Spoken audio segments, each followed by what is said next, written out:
Welcome, everybody, to our Coaching from the Soul podcast that we are broadcasting today. We decided that we would start the session by having a bit of a discussion around self-care and appreciation. It's a topic that was coming to mind as we began, and John is going to lead us into the discussion. So welcome, John. Thanks, Graham.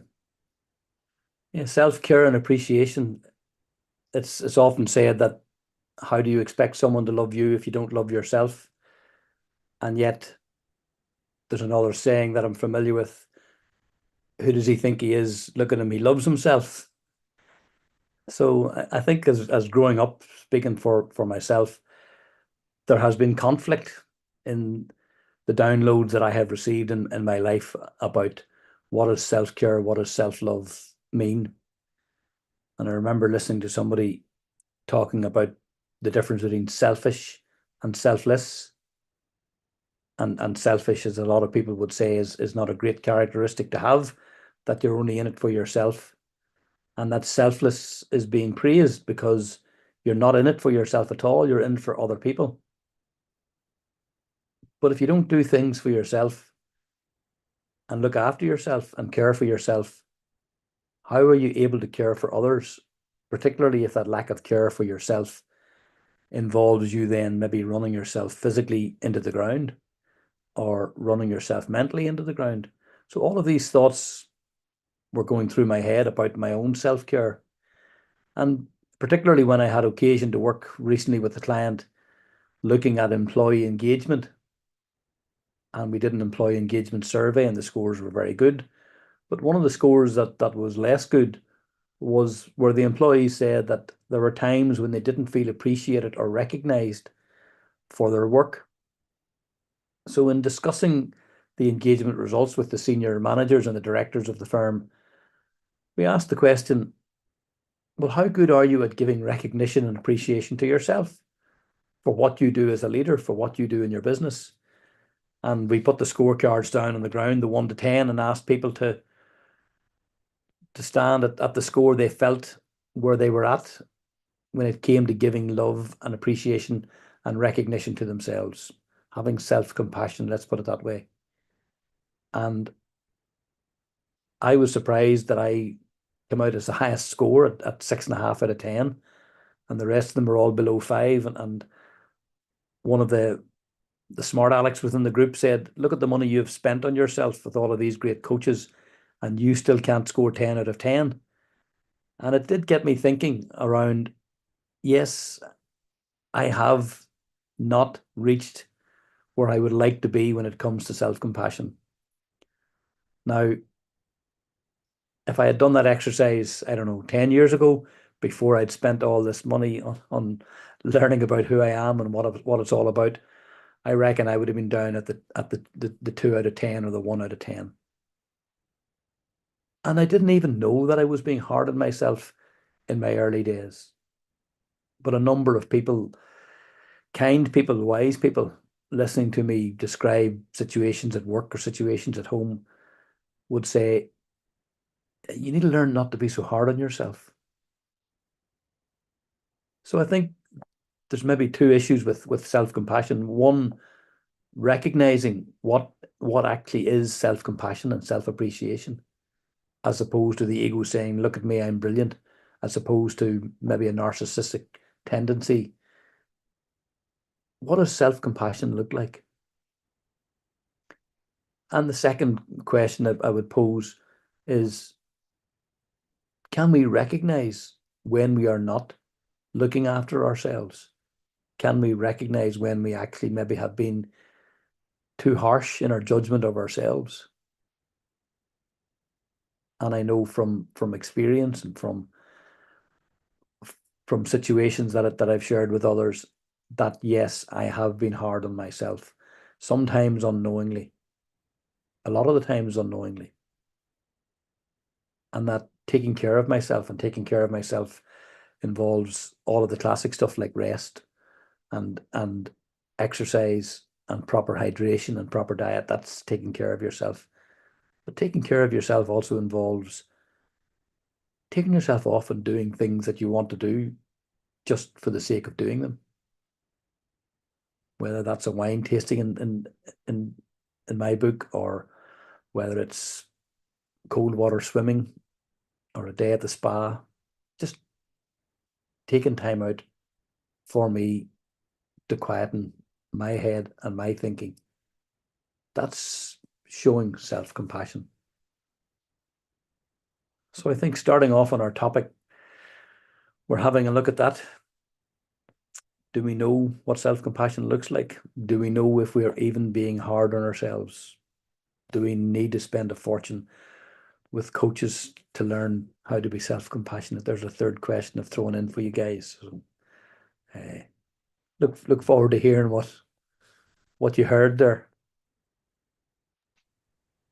Yeah, it's interesting, isn't it? I think in this conversation we find ourselves in, I think there is this idea that emotion is our friend, and that actually, if we're not feeling great, then actually that's the brilliant design of the human body telling us that actually is our thinking really helping us. So that would suggest that certainly we have everything we need within us.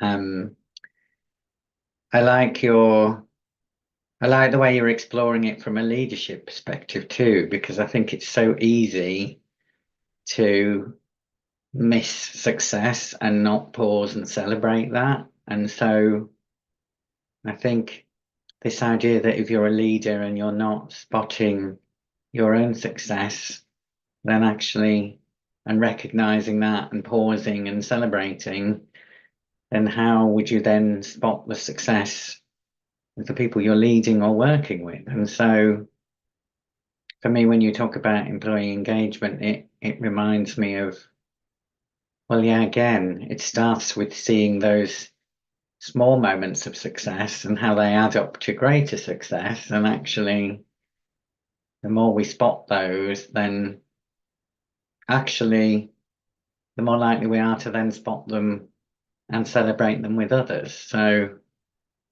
that's a really intriguing angle. I like that.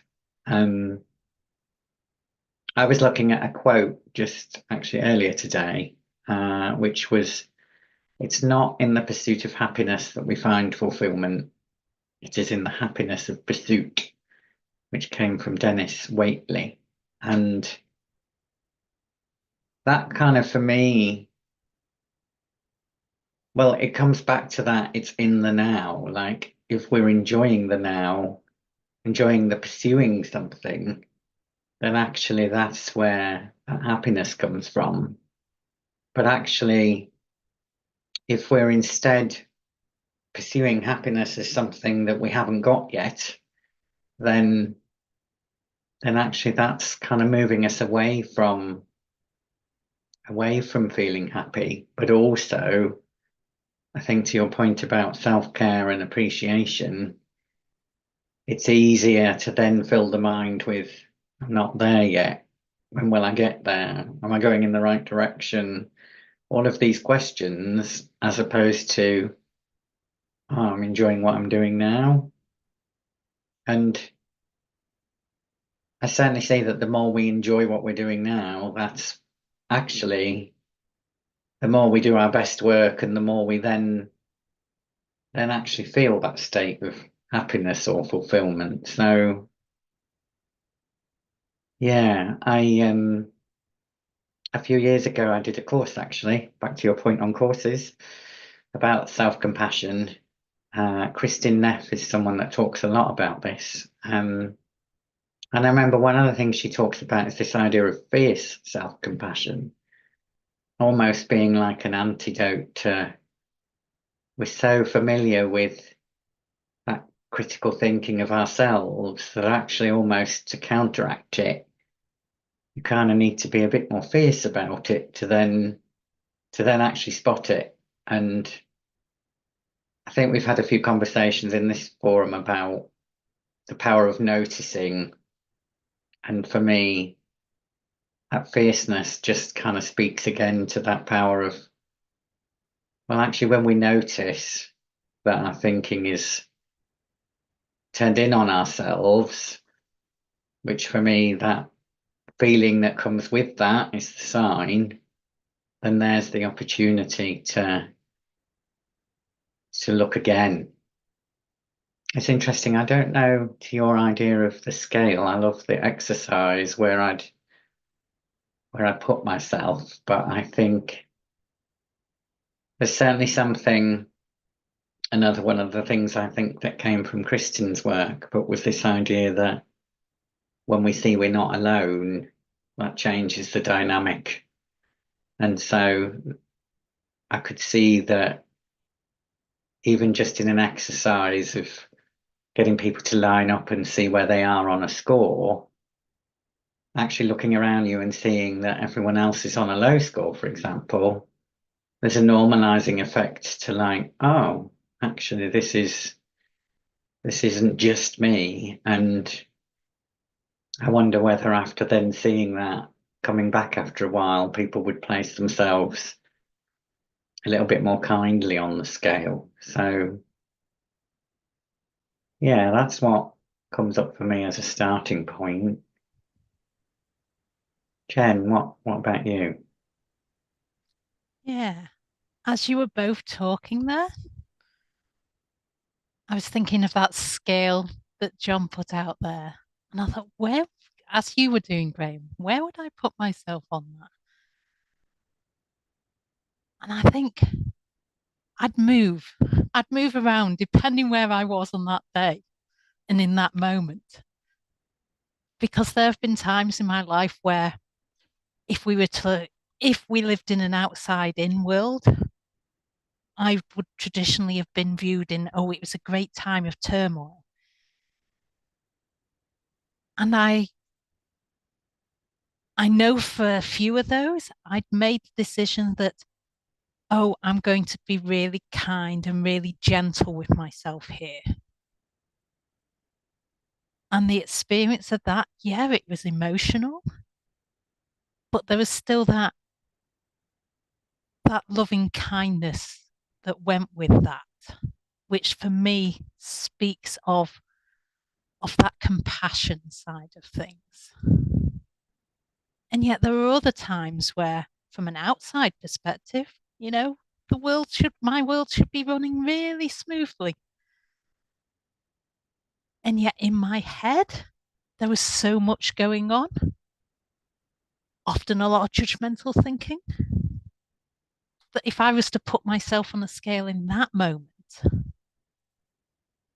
I'd have been way down the end, the lower end, not the top end. So I was like, oh, I fluctuate around there depending upon how much of the quiet that I'm noticing, the one that's always there for us to notice, even when we can't see it. And for me, I don't know if I've necessarily thought of it before from this perspective with regards to self compassion, but it was noticing the kindness of our design. And that if we are all made of that love that's there, and I get, because I've been there many a times, that can be really hard to see. But if underneath all that, that's the design,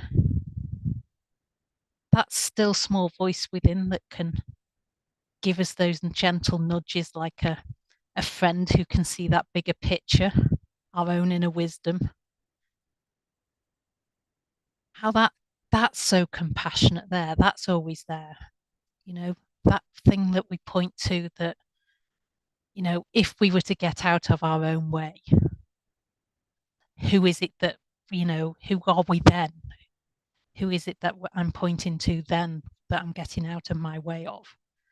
That always seems to me to be, that's the quiet, loving kindness there. And when I can see that, that's so much easier.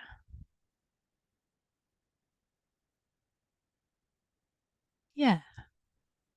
I don't know if that made any sense whatsoever, because a lot of that was, oh, not looked at it from that angle before. I like it didn't make sense to me. I remember Naoki before talking about this idea that really resonated with me, like as a image of which record is playing, like, and I know today, like I went to an event today for a few hours, and actually I noticed on the way there I was quite quiet, which it was early in the morning when I was going, so less to be thinking about. But the moment I left, I had all sorts of thinking about, like, did I do enough? Like, could I have stayed and talked to people? Like, and all these what ifs. And at some point on the drive home, I noticed, oh, it's that record playing again.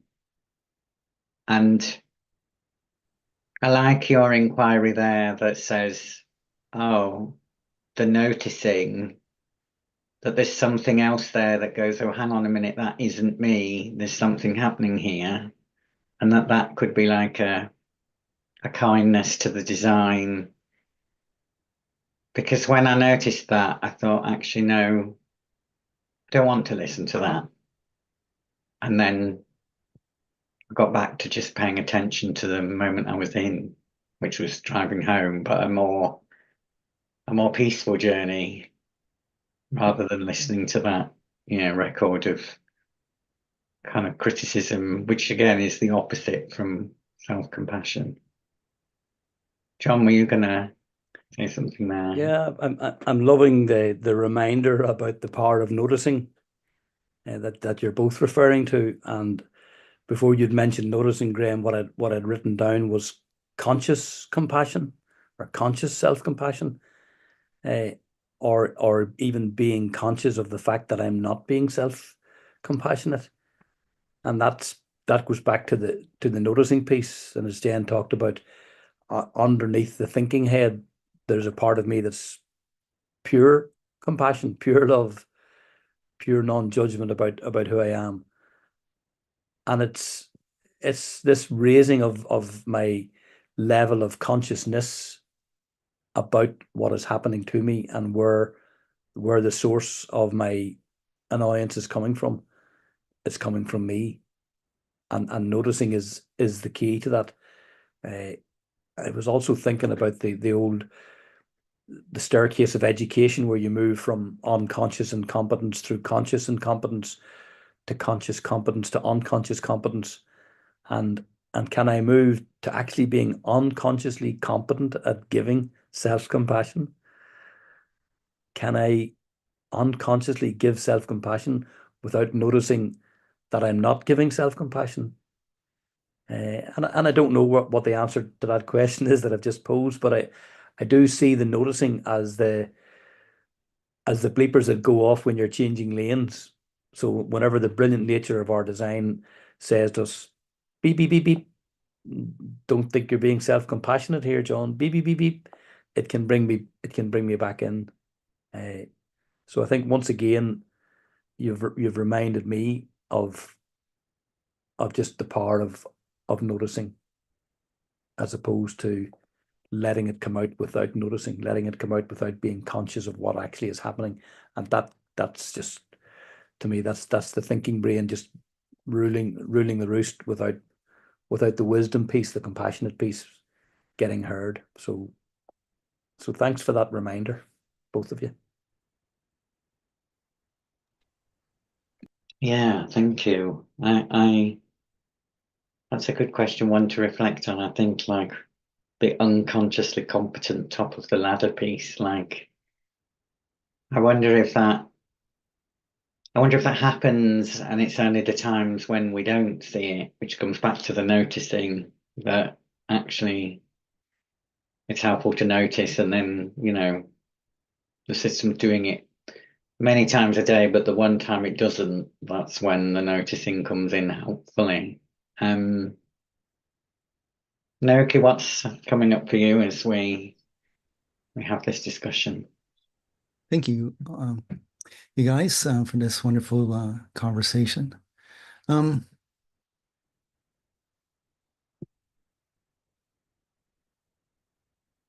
think we're unconsciously competent at being self-critical. and unloving and compassionate to each other, or to ourselves first.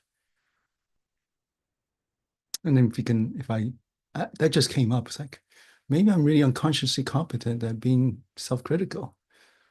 What does that make my being at that moment then?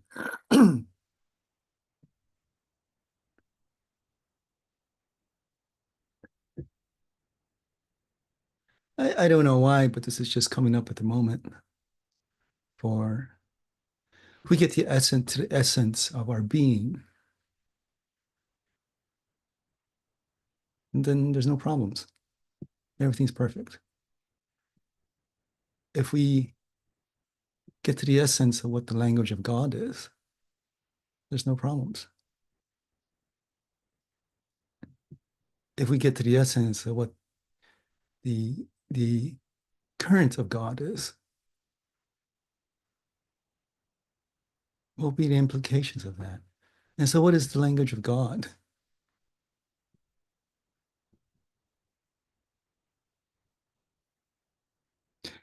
Well, we have lots of translations of what that is. All our human languages, to some degree, have come from that source. But it makes a poor replica of that. Or let's just say very, very distorted at times. And what is the currency of God? The thought that came to me was a thought that was implanted by some great spiritual master, was this thing: the language of God is silence.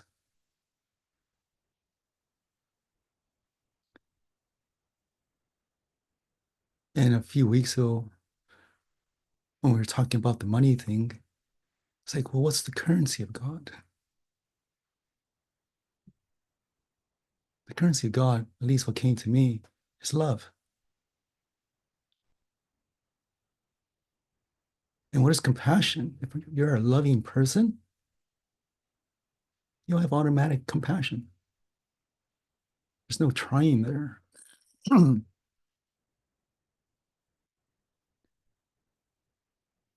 There's no criticism. There's just love. And just accept and love what is in front of us, in us.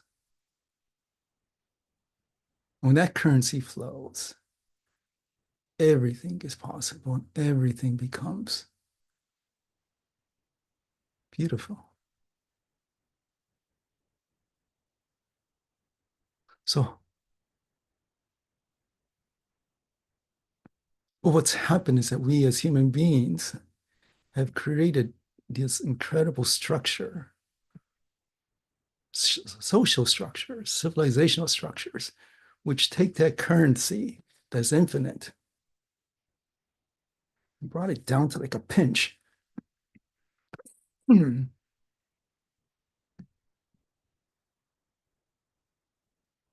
So when I know if I have like a nerve disorder, my neuromyelopathy, that's kind of a result of severe cervical stenosis in my neck. So what happens is that basically the nerve channels that there's in your bones, in your spine, through the central nervous system, the nerves go through to the rest of your body, from your brain, and in my condition, it's right in the cervix somewhere. So if you have a channel that's like this wide in your nervous system, and your nerves are flowing through it, go through it, well, that bone around the spine just gets smaller and smaller until it just squeezes.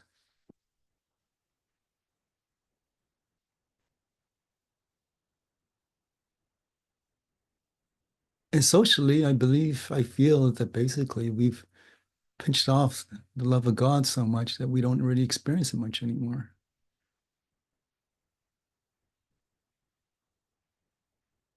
And we've replaced it with kind of outer standards. And we talked about a scale here, 1 to 10, of how much approval we give each other. And that scale is so unique to each of us, let alone to a social scale, to a national scale or whatever. Take a scale and it's all relative.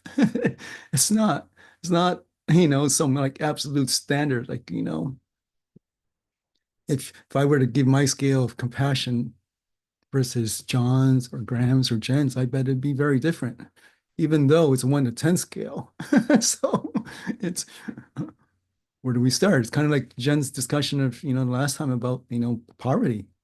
It all depends on where you stand in life, what country you're in, what city you're in, what family you grew up with. So how about some self-love? There's this thing in spiritual circles called self-realization. I said to my spouse some time ago, I said, we're talking about, I don't know, enlightenment or something like that. I said, you know, it is called self-realization, not other realization. No one can give us enlightenment. No one can give us love that we don't already have to give. Because the outer world is a reflection of our inner world. That's our record.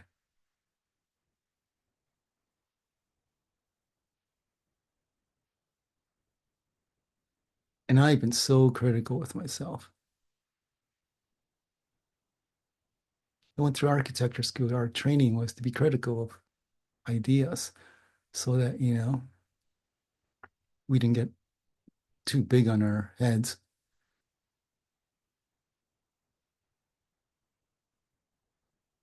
And we would take down other people's ideas. But that was so destructive. And that's what I feel we do with our minds and our thoughts. It's our choice how we use our thoughts. What are thoughts that are coming up? It's amazing what one thought one person has and another person has. And you have a thought, I have a knife. I'm going to chop veggies with it. And another person is going to come up with it. I'm going to kill someone with it. Same knife. But that's how we use our thoughts. Use it as a weapon, or we can use it as a tool of enlightenment. I don't know. It's our choice.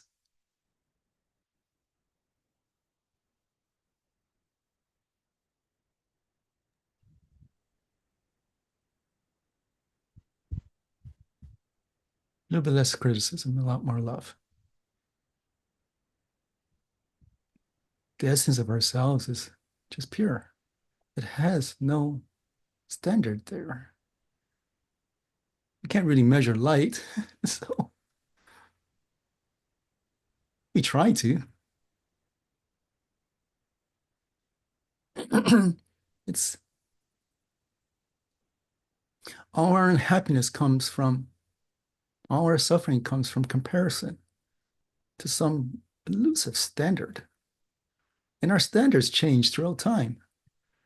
It's kind of like Graham was saying that when we were younger, you know, we, you know, got a job that paid us minimum wage, and then that was not enough. 5 years later, you got paid a little bit more, and that wasn't enough. And our happiness scale changed along the way. So, and I know it really depends on our perception of what it is, because I've been to India and places where it's really kind of, economically speaking, I would consider tough. But I'm being compassionately saying that, if you want to put it. But, you know, I've seen some extraordinary happy people in those places. They have beaming smiles in the middle of what I would consider a terrible, impoverished situation, but they can smile, and I could be here and be miserable. So it's all in my head.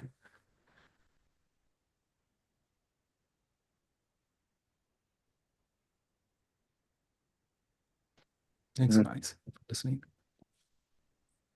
Thanks, Naoki. Well, John, I can see you have something on your mind there.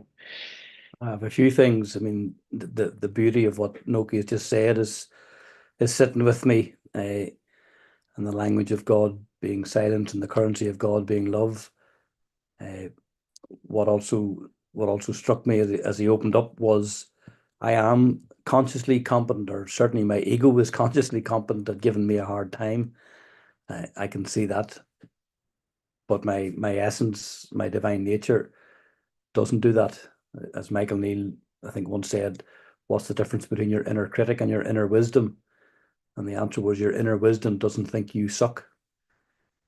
So my inner critic thinks I suck. And the other thing that Noki has prompted me to do is to see, how do I calibrate my 1 to 10? And as Jen talked about as well, she can be up and down that scale depending on how inside out she is about life. But how do I calibrate that scale? Because in the exercise that I did with the client, one of the clients asked, so what would constitute a 10? At this stage, he was standing at 4. And I said, well, if a 10 would be where you feel that the universal energy of life, universal mind, or God, if you want, loves you unconditionally, and that you can do no wrong in their eyes, and knowing and feeling that in your heart. I says that would constitute a 10, in which case he promptly took himself from 4 to 1. The scale had then shifted. So there's a few things.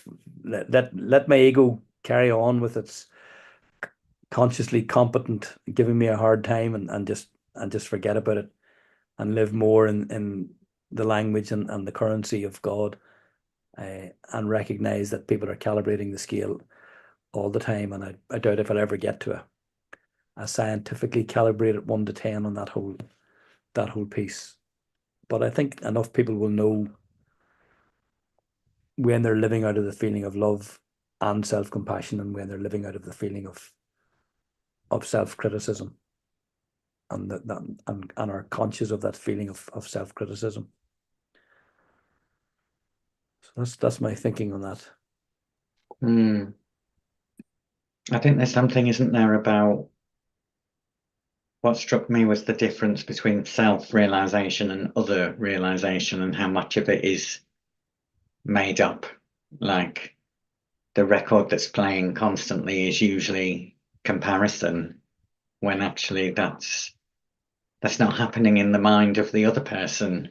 If anything, they're doing comparison the other way around. And so it reminded me of that question of, like, you talked, Noki, about the consequences. Like, it's that, what if there's nothing wrong and there's nothing to do and there's nothing to compare to?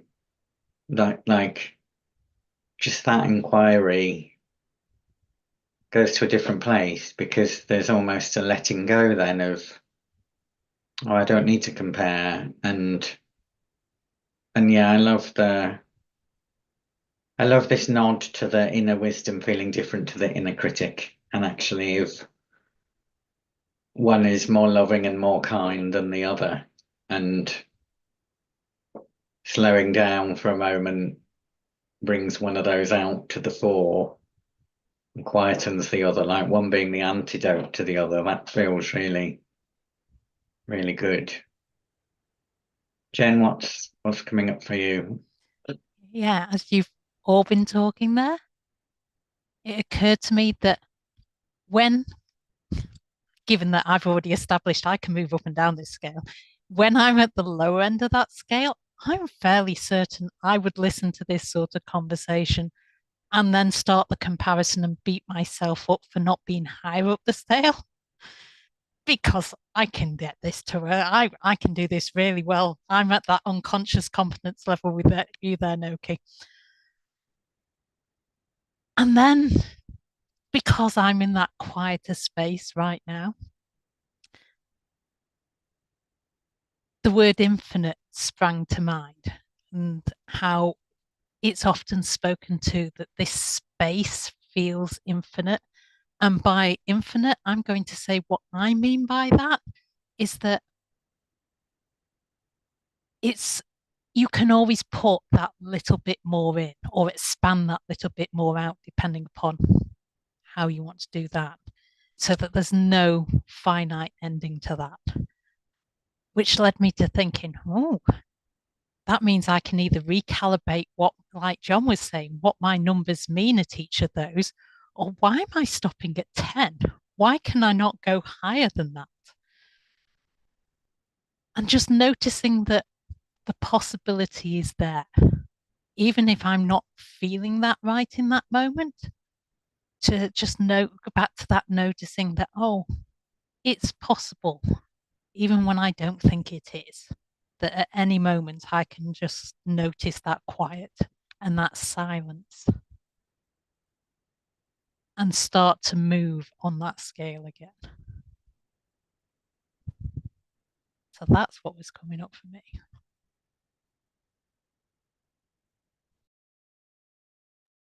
Yeah, I love this idea of that we kind of seem to have come up with a scale, don't we, through today? Like we talked about the noticing and how there's a critic, and then there was fierce self-compassion, then conscious self-compassion, then unconscious self-compassion, and then we kind of move towards this pure and then infinite. It's like it's growing the more we talk about it, and I feel like the more it grows, the more it just envelops the critic, and the critic's just lost. Like to your example of infinite self-compassion, the critic's a tiny dot, and the infinite is just swallowing that up. Yeah, I love that inquiry of just how big could that be, and what would that bring? I'm hearing the scale as formless, Graham. Sorry, the scale is form, and Jen's infinite is the formless. And I love that. I'm quite taken by the astrophysicists and those guys who are now almost at the point of proving the universe is infinite. So they've nearly got their mathematical equation down to say the universe is infinite. And that's, when you think about it, how can we imagine infinite? Even an expanding box has a finite edge that we've expanded out. So even our understanding of expansion is still putting a limit on it. But whenever expansion can go on forever, for eternity, the astrophysicists will be reading copies of the Bible soon. Maybe. I don't want to end on too controversial a note. I let you bring it all back, Graham. Sorry. Well, no, I can see you've got a thought there. Go on. I wonder what would happen if we dropped a scale. Who would we be then?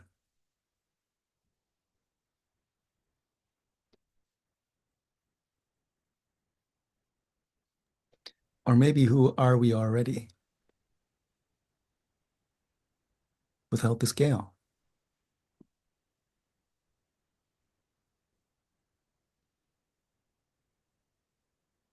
Yeah, I feel that one. I think there's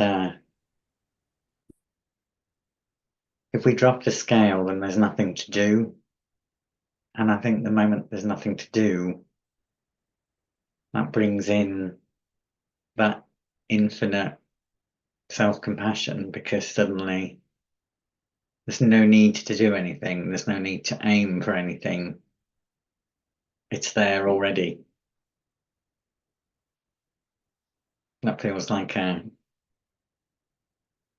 nice place to finish. So, yeah, thank you, everyone, for bringing us to that beautiful, beautiful place to close.